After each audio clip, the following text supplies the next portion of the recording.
میرے والد کو ٹوبیکو کمپنی کی ملازمت کے سلسلے میں 1945 عیسوی سے 1953 عیسوی تک 8 سال کا عرصہ مصر میں گزارنا پڑا۔ اس طرح بچپن کے 2 سال تک مجھے بھی اس مسلمان ملک میں مقیم رہنے کا موقع ملا اور غیر شعوری طور پر میں اہل مصر کی سماجی زندگی، عمومی اخلاق اور رسوم و رواج سے بہت متاثر ہوئی۔ قاہرہ کی خوبصورت مسجدوں، ان کے میناروں اور خصوصاً اذان کی آواز نے میرے دل و دماغ پر گہرے اثرات مرتب کیے اور غیر محسوس طریقے سے میرا دل ان کی طرف کھینچا چلا گیا۔ السلام علیکم ورحمۃ اللہ وبرکاتہ۔ بسم اللہ الرحمن الرحیم۔ اللہم صلی علی محمد وعلی آل محمد۔ ہم مسلمان کیوں ہوئے، اس سلسلے کی آج کی شخصیت کا تعلق انگلینڈ سے ہے اور ان کا آبائی نام این کاکسن ہے اور مسلمان ہونے کے بعد ان کا نام ڈاکٹر امینہ کاکسن ہے۔ بہت دلچسپ داستان ہے، توجہ سے سنیے گا اور آخر تک میرے ساتھ رہیے گا۔ تو ان کی داستان شروع کرنے سے پہلے میرا یوٹیوب چینل سبسکرائب کر دیں اور بیل آئیکن بھی پریس کر دیں تاکہ اس طرح کی ایمان فروز داستانیں آپ تک بلا تاخیر پہنچتی رہیں۔ تو سب سے پہلے ان کا تھوڑا سا مختصر سا تعارف ہے۔ ڈاکٹر امینہ کاکسن کا آبائی نام این کاکسن ہے۔ وہ پیشے کے اعتبار سے ڈاکٹر اور ماہر علم الاعصاب نیورولوجسٹ ہیں اور لندن کے کلب یعنی ہارٹ اسٹریٹ میں ان کا کلینک ہے۔ انہوں نے طویل مطالعے اور غور و خوض کے بعد 1985 عیسوی میں اسلام قبول کیا۔ تو ان کی داستان ان کی زبانی: میں 11 اکتوبر 1940 عیسوی کو لندن کے کیتھولک گھرانے میں پیدا ہوئی۔ میری والدہ ایک امیر کبیر باپ کی بیٹی تھی، جبکہ والد برٹش امریکن ٹوبیکو کمپنی کے ڈائریکٹر تھے۔ ہم 2 بہن بھائی ہیں۔ دونوں نے کیتھولک بورڈنگ اسکولوں میں تعلیم حاصل کی۔ بھائی آج کل امریکہ میں ایک معروف تاجر ہے۔ اس کے 3 بچے ہیں اور وہ کیتھولک عیسائی کی حیثیت سے آج بھی پابندی سے گرجے جاتا ہے۔ میرے والد کو ٹوبیکو کمپنی کی ملازمت کے سلسلے میں 1945 عیسوی سے 1953 عیسوی تک 8 سال کا عرصہ مصر میں گزارنا پڑا۔ اس طرح بچپن کے 2 سال تک مجھے اس مسلمان ملک میں مقیم رہنے کا موقع ملا اور غیر شعوری طور پر میں اہل مصر کی سماجی زندگی، عمومی اخلاق اور رسوم و رواج سے بہت متاثر ہوئی۔ قاہرہ کی خوبصورت مسجدوں، ان کے میناروں اور خصوصاً اذان کی آواز نے میرے دماغ پر گہرے اثرات مرتب کیے اور غیر محسوس طریقے سے میرا دل ان کی طرف کھینچتا چلا گیا۔ 1947 عیسوی میں واپس انگلینڈ آ گئی اور یہاں ایک پرائمری اسکول میں داخل کرا دی گئی۔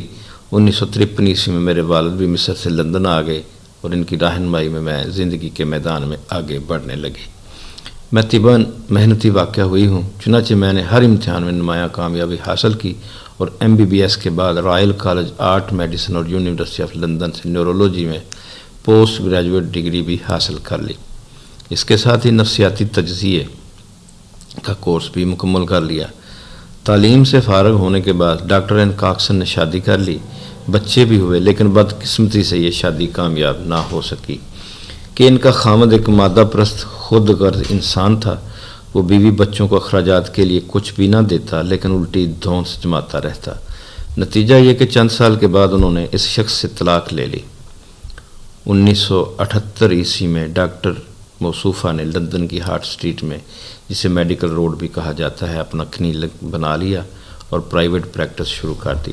حسن اتفاق سے انہیں آغاز ہی میں چند مسلمان مریض خواتین سے سابقہ پیش آیا اور وہ یہ دیکھ کر بہت حیران ہوئیں کہ خطرناک امراض اور شدید تکلیف کی حالت میں بھی خدا واحد پر ان کا یقین و ایمان مستحکم تھا۔ اس ضمن میں بالخصوص 2 خواتین سے بہت متاثر ہوئیں۔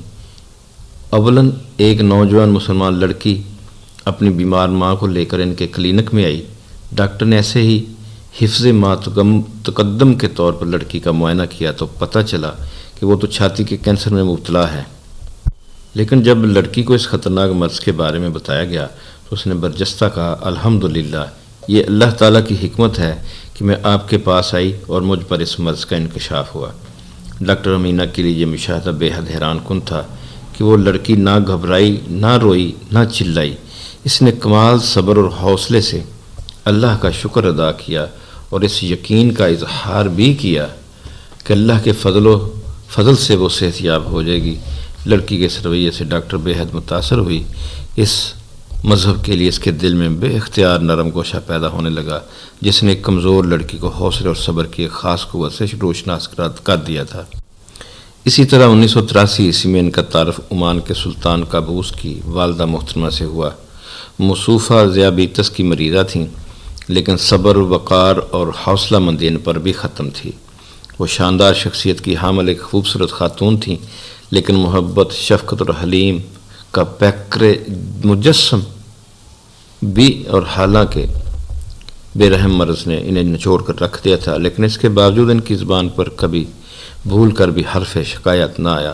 اس بزرگ بیمار خاتون کی روش نے بھی ڈاکٹر امینہ کاکسن کو غیر معمولی طور پر متاثر کیا، اور اس حوالے سے وہ سنجیدگی کے ساتھ اسلام کے بارے میں سوچنے لگی، اور کچھ عرصے کے مطالعے اور غور و فکر کے بعد انہوں نے اسلام قبول کر لیا۔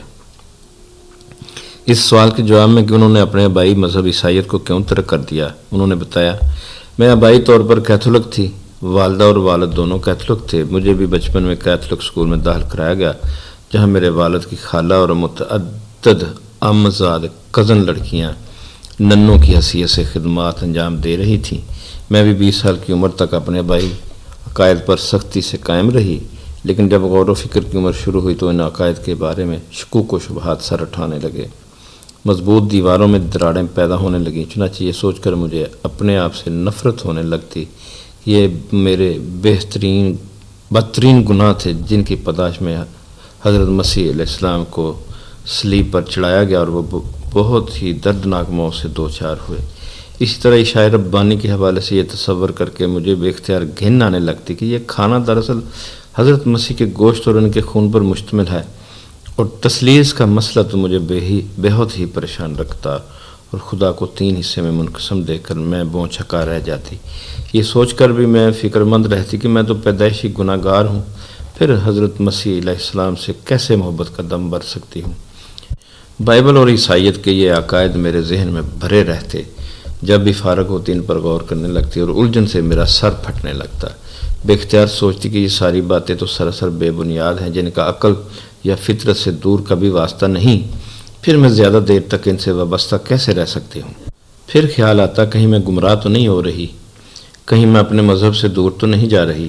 پریشان ہو کر بے اختیار خدا سے دعا کرنے لگتی کہ خدایا میری رہنمائی فرما، حق کا راستہ مجھ پر واضح کر دے، اگر تو نے میری داد رسی نہ کی تو میں تباہ ہو جاؤں گی، کہیں کی نہ رہوں گی۔ چنانچہ اللہ تعالیٰ نے میری دعائیں سن لی، میری دستگیری فرمائی، اور سوتے میں یک کے بعد دیگرے میں نے 3 واضح خواب دیکھے جن میں کوئی ابہام نہ تھا، اور مجھے یقین ہو گیا کہ ہدایت کے لیے میری بے قراری اور تجسس کے نتیجے میں خدا میری رہنمائی کر رہا ہے۔ خواب میں مجھے بتایا گیا کہ اللہ تعالیٰ سے تعلق پیدا کرنے کے لیے مجھے کسی پادری کے سہارے کی ضرورت نہیں ہے۔ نمبر 2، اسلام ہی سچا دین اور سیدھا راستہ ہے۔ اور تیسرا خواب، حضرت عیسیٰ علیہ السلام اور حضرت محمد صلی اللہ علیہ وسلم آپس میں گہری یگانت رکھتے ہیں، دونوں جنت میں اکٹھے ہیں، اور حضرت عیسیٰ علیہ السلام نے مجھے حضرت محمد صلی اللہ علیہ وسلم کی تحویل میں دے دیا ہے۔ اس میں کوئی شک نہیں کہ میں تلاش حق میں بڑی پریشان اور مضطرب تھی، تاہم یہ بھی خیال آتا تھا کہ مجھے اپنے آبائی مذہب سے دور نہیں ہونا چاہیے، لیکن متذکرہ خوابوں نے جس منزل کی طرف اشارہ کیا وہ راستہ اسلام کا تھا۔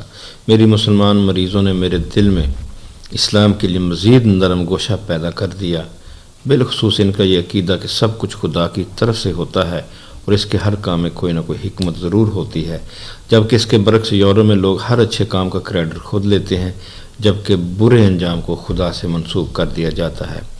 اس سلسلے میں بالخصوص عمان کے سلطان قابوس السعید کی والدہ محترمہ سے بے حد متاثر ہوئی۔ محترمہ میری مریضہ تھیں، ضعیفی اور صحت کی خرابی کے باوجود وہ ہر ایک سے مسکرا کر ملتی اور ہر ضرورت مند پر کھلے دل سے دولت نچھاور کر دیتی۔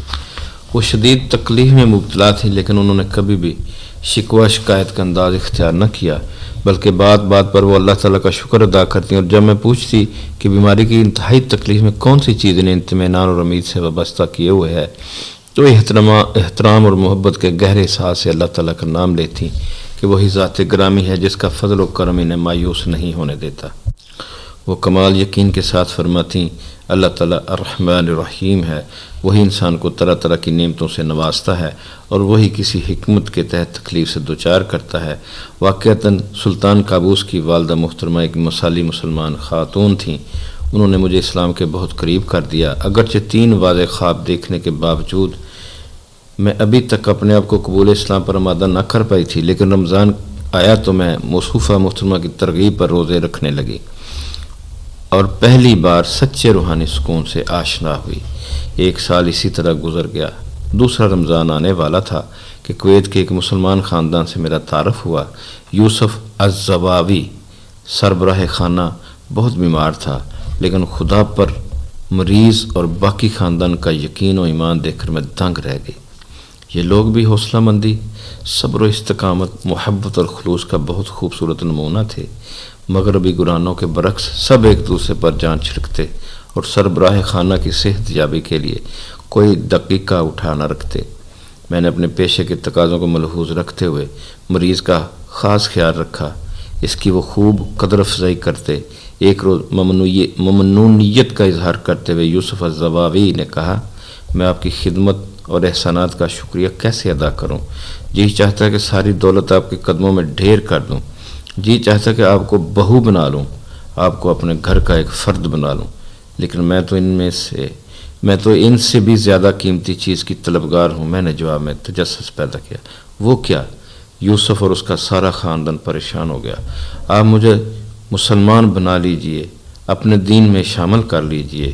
میری بات سن کر اس گھرانے کا عجیب حال ہوا، خوشی سے ان کی چیخیں نکل گئیں۔ یوسف کی آنکھیں بے اختیار جھلک پڑیں اور سب لوگ مسرت کے غیر معمولی احساس سے نہال ہو گئے۔ دوسرے دن میں نے کلمہ طیبہ پڑھا اور ایک مسلمان کی حیثیت سے رمضان مبارک کے سارے روزے رکھے، نمازوں میں ذوق و شوق سے شرکت کی۔ الحمدللہ مجھے میری منزل مل گئی۔ ایک گرا ہوا انسان اٹھ کر کھڑا ہو گیا اور اندھیروں میں بھٹکتی ہوئی روشن صاف سیدھی شاہراہ پر آ گئی۔ سوچتی ہوں کہ اللہ تعالیٰ کے احسان عظیم کا شکر کیسے ادا کروں، وہ زبان کہاں سے لاؤں جو اس کی حمد و ثنا کرے۔ اللہ اکبر، الحمدللہ۔